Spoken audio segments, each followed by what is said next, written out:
Bonjour et bienvenue sur le podcast qui s'intéresse à l'impermanence de la vie. Moi c'est Michael Naja, je suis professeur de yoga et mannequin.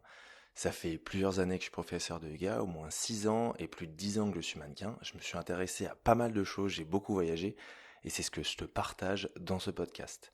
Aujourd'hui j'aimerais qu'on s'intéresse au yoga justement, j'aimerais beaucoup en parler. Ça va être en 3 parties, j'aimerais te parler du yoga, comment on y vient, pourquoi on y vient, pourquoi ça intéresse tout le monde, pourquoi ça repousse aussi beaucoup de monde.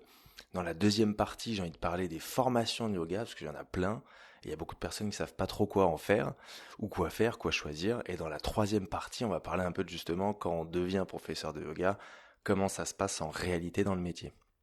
Donc cette première partie, je vais te raconter aussi un peu mon histoire et ce que j'entends beaucoup. Le yoga, ça peut repousser. Moi, concrètement, avant de commencer le yoga, j'avais pas du tout envie d'en faire. Pour moi, c'était pour les femmes, c'était pour les personnes âgées, c'était trop lent, trop mou, c'était vraiment pas pour moi. Moi, je suis sportif, j'adore le sport, j'adore bouger, j'ai une vie super active et j'ai compris justement avec le yoga qu'il m'en fallait un peu plus pour trouver un équilibre.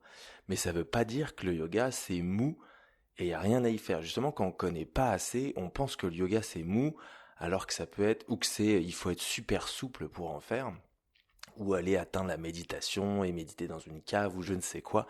En fait, on a beaucoup trop d'a priori dans le yoga. Mais on sent que les personnes, ça les attire quand même, elles aimeraient en faire. Moi, quand je rencontre du monde maintenant, que ça soit un dîner, en boîte de nuit, dans un bar, peu importe en fait, je vais rencontrer des personnes qui vont s'intéresser au yoga.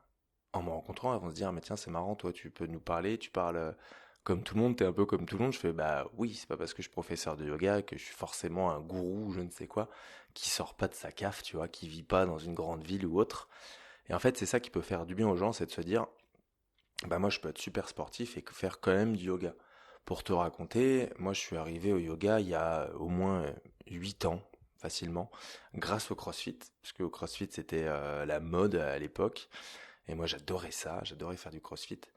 Et on me proposait, il y avait des cours de yoga proposés une fois par semaine à la boxe.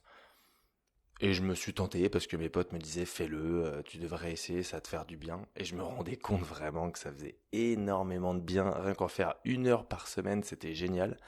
Et en fait, je suis un peu sorti des a priori. J'ai commencé à faire du yoga vinyasa, c'était super dynamique. On bougeait beaucoup, on était tout le temps sur les mains, c'était assez physique. Donc moi, ça m'a intéressé. Je me suis dit, bah en fait, ouais, le yoga, ce qui est cool, c'est que ça me fait du bien. Ça va engager des muscles profonds que je n'engage pas forcément euh, au sport. Et ça va y tirer plein de muscles. Donc vraiment, ça faisait du bien pour le dos, pour l'étirement des muscles, enfin, pour le mental aussi. On coupait vraiment comparé à d'autres pratiques.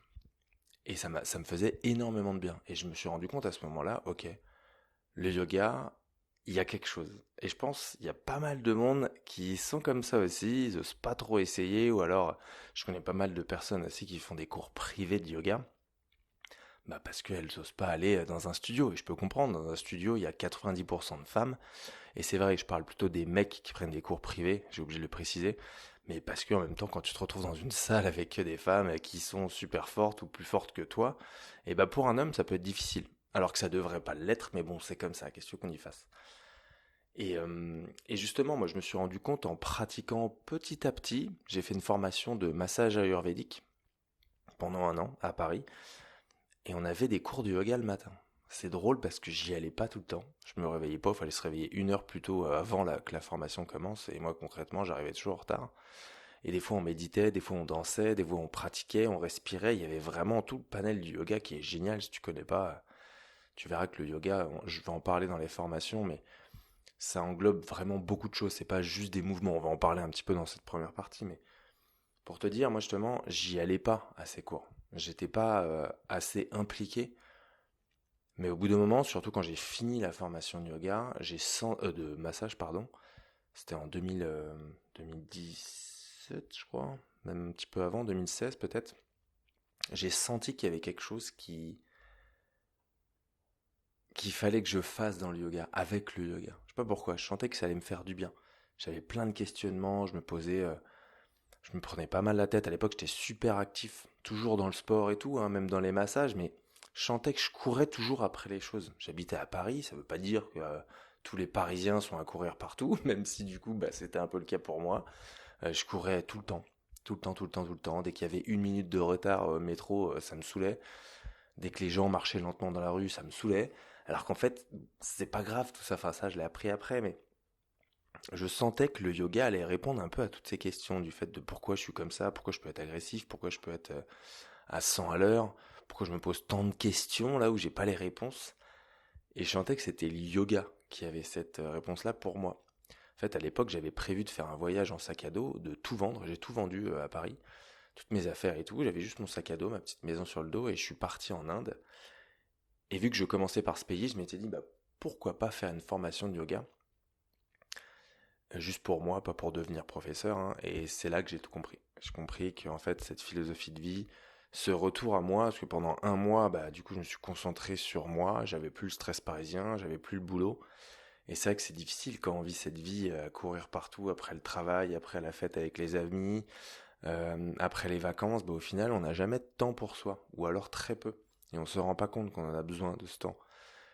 Et justement, en faisant ce mois de formation, c'était très dur, hein, physiquement, vu que je pratiquais pas beaucoup le yoga, c'était super dur.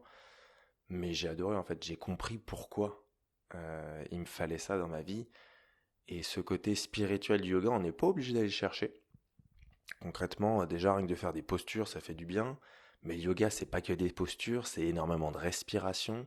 C'est un comportement aussi qu'on va avoir avec soi, avec les autres. La respiration, j'ai dû déjà en parler. La méditation, de la concentration. En fait, c'est tout un panel qui fait qu'on peut l'amener dans sa vie du quotidien et comprendre plusieurs choses, même en continuant à pratiquer des sports, en continuant sa vie, à payer les impôts, à vivre en pleine ville. En fait, on comprend qu'on peut l'amener, on peut vivre sa vie différemment. Et je pense, toi, peut-être tu t'interroges là-dessus, tu dois te dire, est-ce que je dois me mettre au yoga? Ça m'intéresse, mais en même temps, je sais pas trop quoi faire. Et concrètement, il faut juste oser pousser la porte d'un studio de yoga.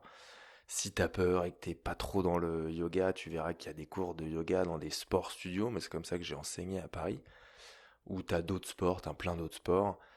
Et au moins, tu vas être avec des sportifs, avec des personnes peut-être un peu plus ouvertes. Je dis pas quand dans un studio de yoga c'est fermé, mais quand les personnes font que ça, bon bah oui, tu rentres dans une communauté et ça peut être un peu difficile. Donc ça peut se comprendre. Et moi, je l'ai ressenti comme ça. Donc c'est pour ça que je me permets de le dire, c'est que j'ai pas osé. Enfin, la seule fois où je suis allé dans un studio de yoga, bah tout le monde est à fond dedans. Ils font des postures de ouf et toi, en fait, tu te sens ultra perdu en tant que débutant.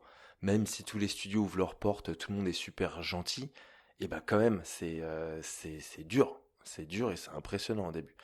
Donc, ce qui est bien, c'est que tu as le choix. Tu peux trouver un petit cours de yoga avec une prof, dans ton village, par exemple, si t'es dans un village, ou alors aller dans une salle de sport, et au moins, ça va être un bon début. Et aussi, évidemment, il y a YouTube, il y a les plateformes de yoga maintenant en ligne, tu peux en trouver plein. C'est pas le meilleur pour moi pour débuter, parce que concrètement, même s'il y a des cours débutants, il te faut un prof pour t'aiguiller, pour te montrer quoi faire, pour te montrer surtout de ne pas faire des mauvaises postures et de te faire mal par la suite. Mais vraiment, si ça t'intrigue le yoga, c'est qu'il y a quelque chose dans le fond que tu recherches et que tu as envie de travailler, que tu as envie de découvrir. Et moi, ça m'a permis ça. Ça m'a surtout permis de trouver un équilibre dans ma vie. Et je le recommande à tout le monde en fait. C'est vraiment mais exceptionnel ce qui est arrivé avec le yoga. J'en ai donné cours, du coup j'en ai fait mon métier. Maintenant c'est différent, j'ai trouvé un équilibre justement aussi dans mon métier où je ne fais plus que ça parce que j'ai perdu un peu la passion quand j'enseignais trop. Ça j'en parlerai dans la troisième partie. Mais, euh, mais le yoga, si toi ça t'intéresse, si t'as cliqué sur ce lien pour écouter ce podcast, et ben justement fonce. Essaye d'enlever tous les a priori, les préjugés, tout ce qu'on peut se dire sur il faut de la souplesse. Non, il faut pas être souple pour faire du yoga, il n'y a pas du tout besoin. Moi, j'arrivais pas à m'asseoir en tailleur avant. J'y arrive maintenant, ça vient avec le temps. Et t'es pas obligé d'y arriver non plus, hein. Il n'y a pas de goal de posture. Justement, si t'es super physique et que t'aimes bien te challenger, bah, tu trouveras plein de postures de ouf à faire. Tu vas même sur les mains, même plutôt physique. Et d'autres justement qui vont être plus dans l'étirement et dans la souplesse. Donc ça peut être super sympa aussi de découvrir ça. Et si t'es plutôt de posture douce, parce que ça je t'ai parlé du yoga physique, mais ça peut être des yogas, enfin des yogas dynamiques, mais ça peut être du yoga doux aussi, parce qu'il y a vraiment tous les styles. Et tu pourras t'y retrouver aussi.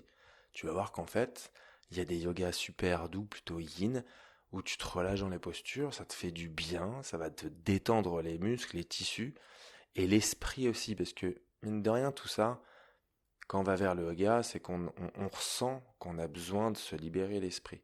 Quand tu vas à un cours de sport, tu te concentres sur le sport, tu fais ton truc, tu bouges beaucoup physiquement, tu te sens bien après, tu vois, tu te sens bien après et après tu retournes à ta petite vie. Le yoga, mine de rien, même si tu bouges pendant ton cours et tout, il y a quelque chose qui travaille dans le fond et tu sens qu'en fait, il y a ce côté spirituel, ce côté mental aussi, parce que ce que tu veux dans le yoga, c'est unir le mental et le corps et l'esprit. Et du coup, tu sens qu'il y a quelque chose d'autre que physiquement. Tu vois, il y a quelque chose qui se passe mentalement. Tu vas voir que ça va avoir une différence au quotidien. Il y a souvent des personnes qui m'ont dit, bon, quand je rencontre quelqu'un qui médite, je le sens et je le vois. Ça se ressent quelqu'un qui médite. Et moi, des fois, quand on me rencontre, on voit tout de suite que je suis apaisé et j'apaise les gens. Tu vois, sans le vouloir, sans rien faire. C'est juste mon aura qui est comme ça.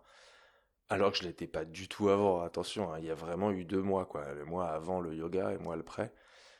Et c'est 2 salles, 2 ambiances, mais voilà ce qu'on peut me dire. Et du coup, forcément que ça va intriguer, forcément que toi ça va t'intéresser, tu vas te dire, mais attends, s'il est comme ça, il a réussi. Surtout quand je te raconte mon histoire, où moi j'étais pas du tout dans le bien-être, enfin du moins j'étais pas du tout dans le côté yoga, prendre bien soin de soi, aller plus loin mentalement, méditer, se concentrer sur la respiration, vivre des expériences de ouf. J'étais pas du tout là-dedans. Moi, j'étais juste sport. Vas-y, on va travailler le corps. On va se donner à 100%. On va se défoncer le corps. Mais moi, c'était mon kiff et j'adore toujours ça. Parce qu'aujourd'hui, j'ai trouvé un équilibre et j'ai compris aussi comment respecter mon corps, comment faire attention et comment équilibrer en essayant de pas trop en faire physiquement aussi et aller des fois vers la douceur, faire des pauses physiques, aller dans la nature, profiter de chaque instant, profiter des gens. C'est ça que ça m'a appris finalement le yoga. C'est pas juste, ça m'a appris à faire le grand écart. Moi, je m'en fous de ça. Pendant un moment, je le recherchais, je recherchais à prendre le grand écart, être tout le temps sur les mains, faire des trucs de ouf. Là, j'ai arrêté depuis quelques années parce que, bah, ça y est, je passais à autre chose. C'est plus ça qui m'intéresse. Moi, ce qui m'intéresse, c'est plutôt là-dedans, dans la tête. Tout ce qui se passe dans la tête, tout ce que tu peux comprendre de ta vie et où tu peux aller, comment tu peux faire pour vivre bien au quotidien. Parce que finalement, la recherche de tout le monde, c'est bah, vivre le présent, en fait, être présent à chaque instant et profiter de chaque instant. Parce que finalement, on laisse souvent la vie passer. Tu vois, on se rend pas compte que là, je suis en train de te parler, ça se trouve, t'étais en train de penser à autre chose. Tu vois, on n'est pas concentré sur le présent. Et t'es peut-être déjà en train de faire quelque chose d'autre, ce qui arrive souvent quand on écoute un podcast, mais finalement, du coup, on n'écoute pas, on n'est pas à 100% présent, même pour ça. C'est con, hein. Mais c'est ça qu'on recherche, toutes et tous. Se sentir bien, trouver son équilibre et vivre comme on peut sa vie et comme on la veut aussi, comme on l'entend. Moi, c'est ça que le yoga, ça m'a apporté. Donc j'espère que toutes ces petites infos que je t'ai données, ça va t'intriguer et te faire aller écouter peut-être justement la partie 2 parce que ce format yoga, c'est pas forcément devenir professeur de yoga. Et justement, tu vas comprendre que bah même si on se forme aujourd'hui, on n'est pas sûr de devenir prof. Bref, moi je te retrouve dans la deuxième partie. N'hésite pas à partager, à commenter aussi. Moi je serais ravi d'avoir ton avis sur le yoga, ton expérience aussi. Et en attendant, je te souhaite une très belle soirée, une très belle journée. Peu importe ce que tu es en train de faire, profite de la vie pleinement.